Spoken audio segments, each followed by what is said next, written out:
नमस्कार, मैं संजय बघेल और आप देख रहे हैं राष्ट्रवाद का विशेष कार्यक्रम चर्चा। और आज हमारे मेहमान हैं श्री अतुल जी मालू। अतुल जी मालू जी, आपका बहुत बहुत स्वागत है। अतुल जी मालू वर्तमान में कांग्रेस में महामंत्री पद में हैं। तो अतुल जी 1931 से आपके परिवार में कांग्रेस से जुड़े हुए हैं, तो अपने परिवार में मतलब कि किस तरह से वो कांग्रेस में जुड़े और किस विचारधारा के साथ में आए? आज हमारे दादा स्वर्गीय श्री हरीशचंद्र जी मालू, जिन्होंने कांग्रेस की विचारधारा को 1931 में धारण किया और 1931 से लेके आज 1923 चल रहा है, उसी परंपरा को पूरी ईमानदारी और सच्ची निष्ठा के साथ आज मैं भी उसको निर्माण कर रहा हूँ। मेरे पिताजी पूर्व में जिला कांग्रेस अध्यक्ष रहे हैं और काफ़ी आज विधायक छवि से मेरे दादा और मेरे पिता ने जो इस पार्टी के लिए काम करा और अपनी निष्ठा दिखाई, तो उसी का अनुसरण करते हुए मैं भी आज अपनी पार्टी की सेवा में आज लगा रहता हूं। और आज जो भी हूं, आज हमारे परिवार को जो भी पहचान है, तो एक धार्मिक कार्यक्रम, एक सामाजिक कार्यक्रम और एक राजनीतिक कार्यक्रम। राजनीतिक कार्यक्रम में अगर कोई पहचान है तो हमारी परिवार को एक छवि, एक हमारी पार्टी का भी विशेष योगदान है। तो हम अपनी पार्टी के प्रति सच्चे सिपाही के रूप में जीवन भर आखिरी सांस तक काम करते रहेंगे, यह दृढ़ संकल्प लेते हैं। आप समाज सेवा में काफी सक्रिय होते हैं, तो किन किन क्षेत्रों में आप मतलब कि अपने सहयोग किए हैं? मैं समाज सेवा में आज मेरे पिता स्वर्गीय महेशचंद्र जी मालू, जिनके गुरु पंडित जानकी प्रसाद जी पाठक जो गुरु हुआ करते थे, उन्होंने एक वचन लिया था कि यार महेश भाई, एक सिवनी में वृद्धाश्रम की बहुत ज़रूरत है। तो मेरे पिता का इस बीच सन 2014 में उनकी बात हुई थी और 2014 में ही उनका जो लोक गमन हो गया था। तो मैंने अपने बड़े भाई आलोक मालू जी से ये बात बोला कि पापा जी ने मेरे को हॉस्पिटल में बोले थे कि जीवन में एक ही इच्छा मेरी रह गई है कि एक सिवनी में वृद्धाश्रम का वो होना चाहिए। हम दोनों भाइयों और हमारे पूरे परिवार के सदस्यों ने ये निर्णय लिया कि उनकी प्रथम पुण्यतिथि में हमें इस नगर को एक वृद्धाश्रम जो आवश्यक है आज निराश्रितों के लिए, आज बुजुर्गों के लिए, इतना सार्थक काम हम अपने परिवार के द्वारा किए जाए, तो हमने प्रथम पुण्यतिथि में इस नगर को एक वृद्धाश्रम संचालित आज भी कर रहे हैं और ईमानदारी से पूरे जीवन, जब तक हमारी सांस है, जब तक हम करते रहेंगे। 1990 से कांग्रेस यहाँ पर अपना विधायक जिताने में असफल रही है, क्या खामियां देखते हैं उसमें? आज कांग्रेस पार्टी हमेशा सत्य की राह में चली है और 70 सालों से जिस पार्टी ने इस समाज की, इस राष्ट्र की जो भावनात्मक और मजबूती से सेवा की है। आज आज़ादी के समय इस देश में क्या था? आज आज़ादी के समय ना कोई मोबाइल था, ना कोई ऐसे संचार के साधन थे कि आज आज़ादी ऐसे ही आसानी से नहीं मिली। और कांग्रेस पार्टी का, जहाँ तक आपने मेरे से प्रश्न किया, वो ऐसा है, कोई कमी मेरे को ऐसी महसूस नहीं हुई कि कांग्रेस पार्टी कुछ मार्जिनों से ही हारी है और कुछ ऐसे रहे होंगे मुद्दे कि आज हमारी पार्टी उसमें कमजोरी होगी, जनता के बीच में अपने आप को स्थापित नहीं की पाई होगी। मगर आज की परिस्थिति में माननीय कमलनाथ जी के नेतृत्व में आज और माननीय दिग्विजय सिंह जी के नेतृत्व में आज पार्टी ने इतनी मजबूती प्रदान और ऐसी योजना करी है। हमें काम करने का कुल 15 महीने का समय मिला। 15 महीने के कार्यकाल में कमलनाथ जी ने अपने आप को इतना स्थापित किया कि आज किसानों का कर्जा माफ़ी पूर्णता तो नहीं हो पाई, मगर जिनकी हुई है, आज अपने यहाँ सिवनी विधानसभा, सिवनी जिले में ही देखा जाए तो लगभग 60,000 किसानों का कर्जा माफ़ हुआ है। और कमलनाथ जी एक ऐसे नेता हैं जो बोलते हैं वो करते हैं। आज उन्हीं के मार्गदर्शन में हम लोग राजनीतिक अपना चला रहे हैं, राजनीतिक वातावरण। और आज उनकी इतनी मजबूती है कि हमें एक ऐसा नेता, मजबूत नेता कमलनाथ जी के रूप में हमारे बीच में हैं। आज हमें यह देखना नहीं है कि हमें सिवनी विधानसभा, हम तो इस बार सिवनी विधानसभा बहुत अच्छे वोटों से जीतने का प्रयास करेंगे और जीतेंगे। लंबे समय तक जब कांग्रेस सत्ता से बाहर रही तो कभी आप कैसे, मतलब कि दूसरे पार्टी के मित्र होते हैं, तो हाँ। कभी क्या पार्टी छोड़कर भाजपा ज्वाइन करने के किसी ने सलाह दिया?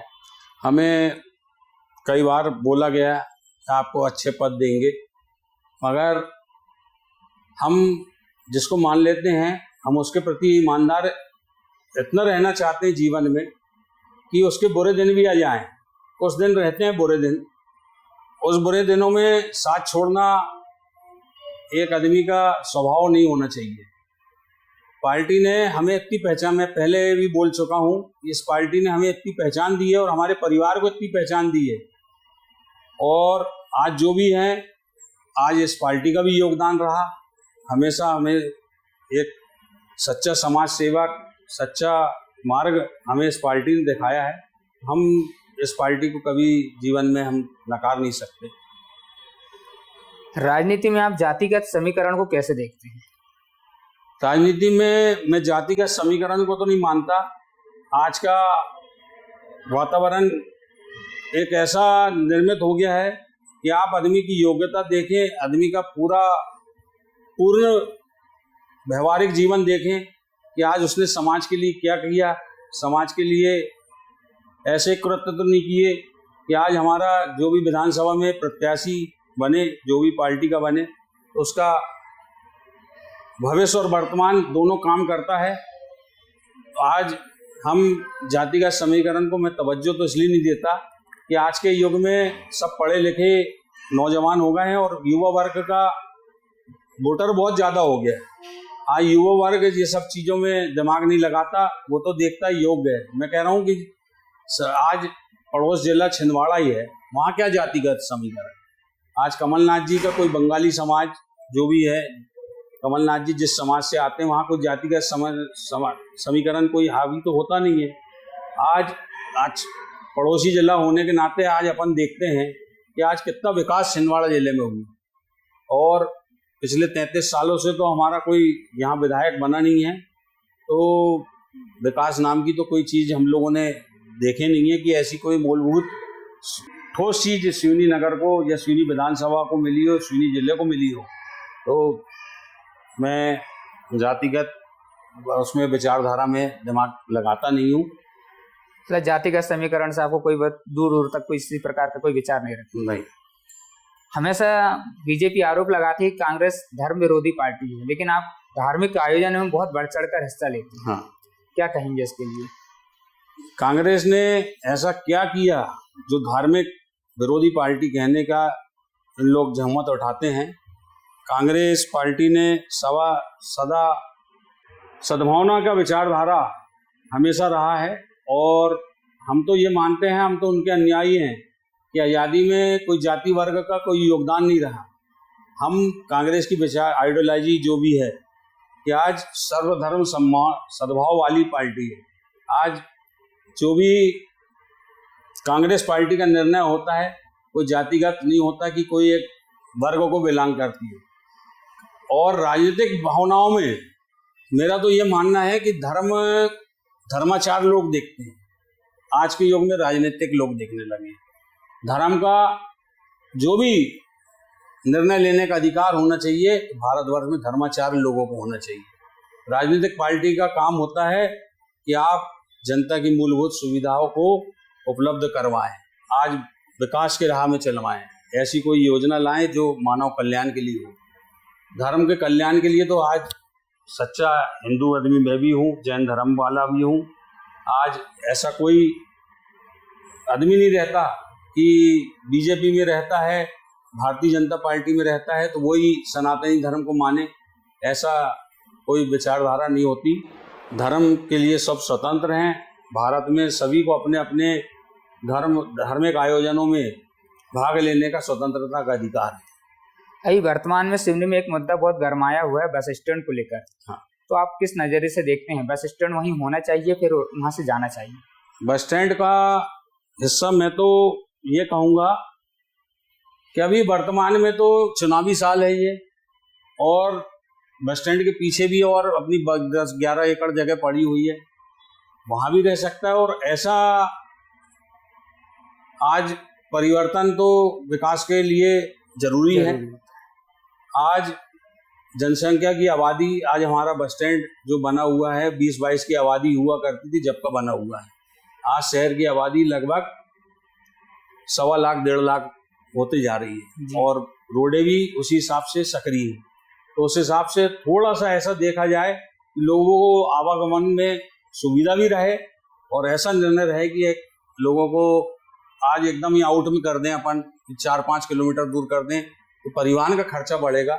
लोगों को ये भी उनकी आवश्यकताओं को ध्यान में रखते हुए बस स्टैंड को जहाँ हो एक उचित स्थान मिलना चाहिए। जैसे आप जातिगत समीकरण पर विश्वास नहीं रखते, अगर माना जाए करके पार्टी आप पर इसी विचार के आधार पे आप पर विश्वास जताती है और सिवनी विधानसभा से आपको टिकट देती है जी, तो आपके क्या विजन होंगे सिवनी विधानसभा को लेकर? मैं इस विजन के साथ उतरा हूँ।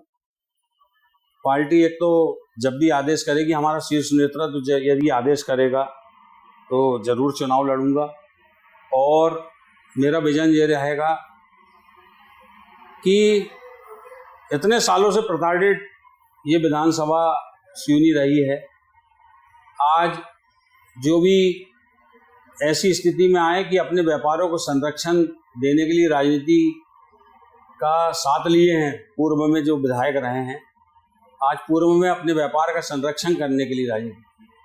आज उन्होंने एक ऐसा मूलभूत कोई भी विकास कार्य बता दें कि जिन्होंने स्थापित किया है। आज चुनावी गुलदस्ता तो सब देते हैं, अभी दलसागर का कार्यक्रम जो भी खाली करने का हुआ, इसका एक समय उचित नहीं मानता मैं। इसलिए उचित नहीं मानता कि आज दलसागर जो खाली हुआ है, आज देखा जाए तो इस नगर के कम से कम 3000 बोर प्रभावित हुए हैं।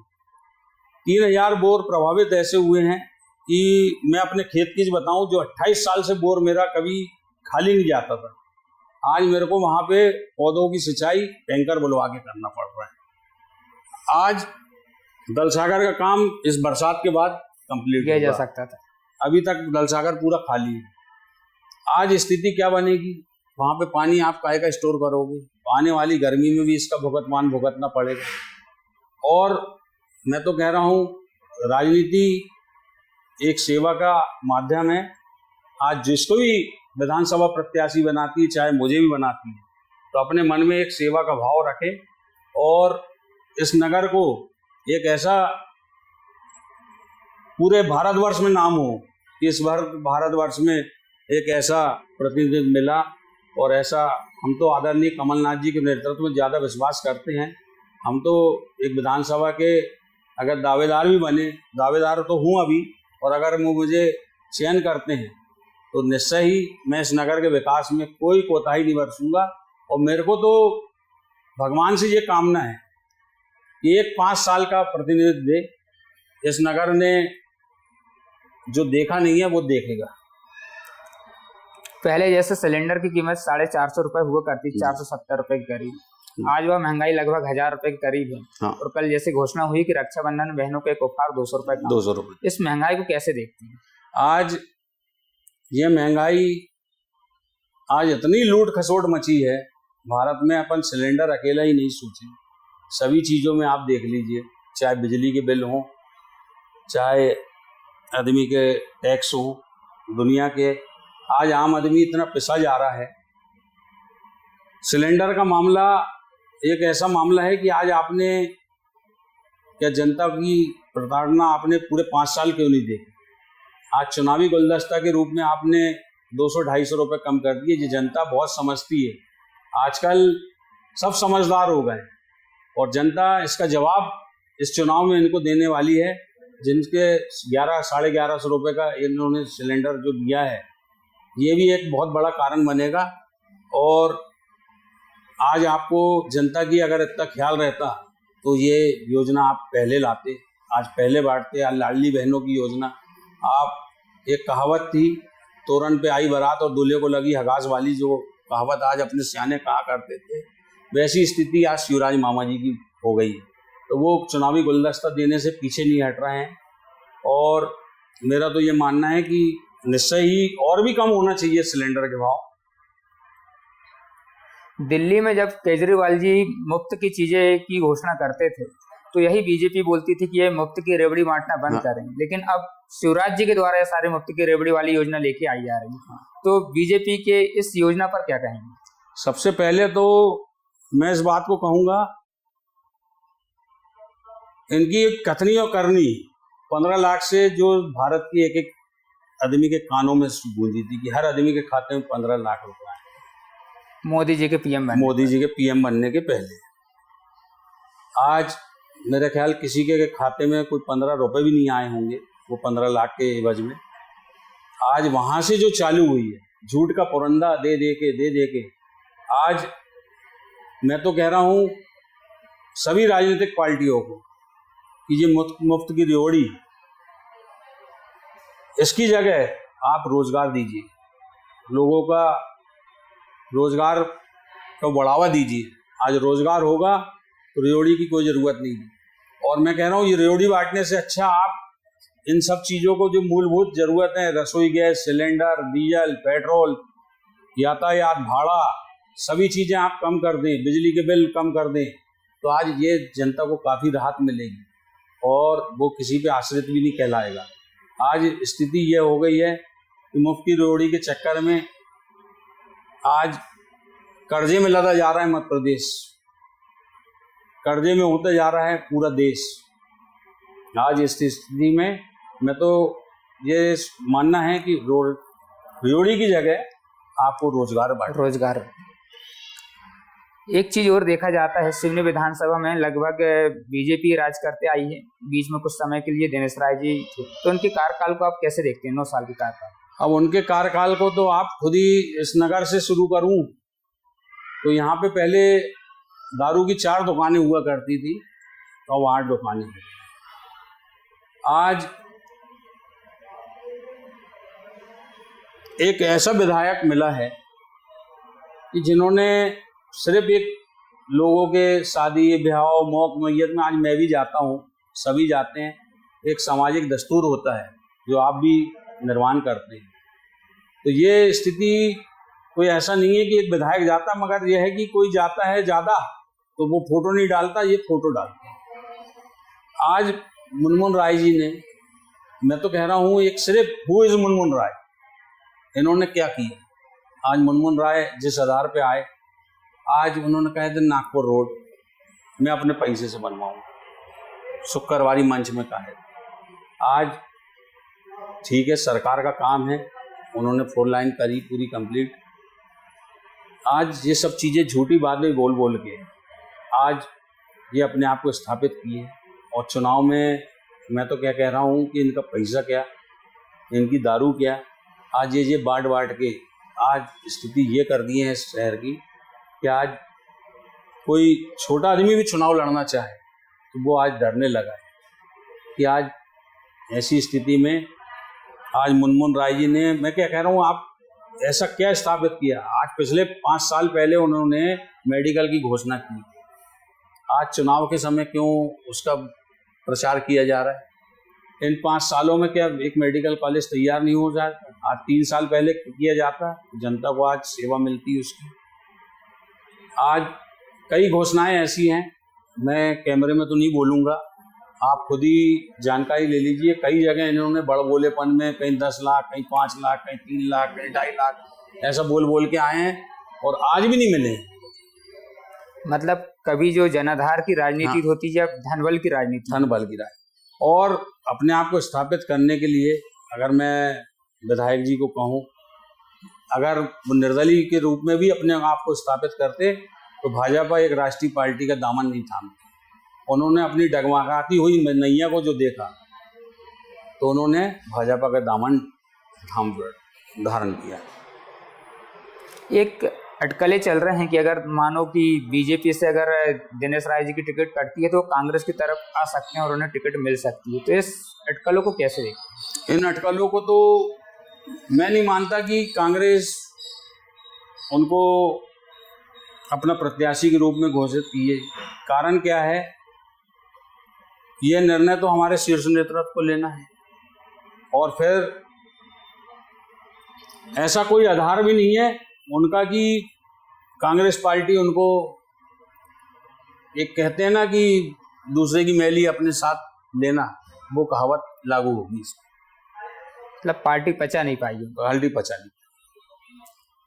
अभी वर्तमान में नगर पालिका में कांग्रेस है, लगभग 1 साल होने को आ गया है, तो कैसे देखते हैं आप शफीक खान जी के कार्यकाल को? अब आप कांग्रेस निर्मित नगर पालिका जो शफीक खान जी आज आप देख रहे हैं शहर की, उन्होंने 13 रोड जो एकदम कई सालों से 15-20 साल से रोड बनते नहीं देखे थे अपन ने, मेन रोड, आज उन रोडों को करा है। और कोई भी काम करने के लिए अभी 1 साल का कार्यकाल हुआ है, आज कार्य करना उन्होंने चालू किया है, और अभी तो 1 साल ही हुआ है। 1 साल में उन्होंने डेमो देखा। आज मैं बुधवारी बाजार स्थित एक सार्वजनिक प्याऊ मैंने अपने परिवार की तरफ से बनवाया। विगत 10 सालों से मेरी एप्लीकेशन कलेक्टेड में लगी हुई थी, नगर पालिका में लगी हुई थी, मगर आज तक उन्होंने कोई परमिशन नहीं दी। शफीक भाई के पास में गया, उनके पास मैंने कहा शफीक भाई ऐसा ऐसा है, मेरे पिता की एक इच्छा और थी कि एक प्याऊ यहाँ पे बुधवारी बाजार, जहाँ पे बहुत ज़रूरत है इस सब चीज़ों की, तो उन्होंने 3 दिन बाद मुझे परमिशन वहाँ पे बनाने की बुधवारी बाजार के मुख्य चौक में दी। आज वो निर्माण हुआ। आज कोई भी काम करने के लिए एक समय का वो होता है। अभी गाड़ी धीरे धीरे आगे बढ़ रही है और कारवां विकास का बढ़ते जा रहा है, और निश्चय ही शफीक भाई के नेतृत्व में बहुत अच्छी नगर पालिका। मतलब पहले जो नगर पालिका थी वो देश भावना से कामों को रोकती थी और बढ़ाती थी। तो आप देख रहे थे अतुल जी को, जिन्होंने बहुत ही बेबाकी से अपने सवालों का जवाब दिया, और नगर के लिए उनकी क्या विजन है, किस तरह से वो आगे काम करना चाहते हैं, अगर पार्टी मौका देती है तो वह सिवनी विधानसभा के लिए क्या क्या करना चाहते हैं, वह सभी बताया। फिर हम आगे मिलेंगे अगले वीडियो के साथ। बहुत बहुत धन्यवाद आलू जी। नमस्कार।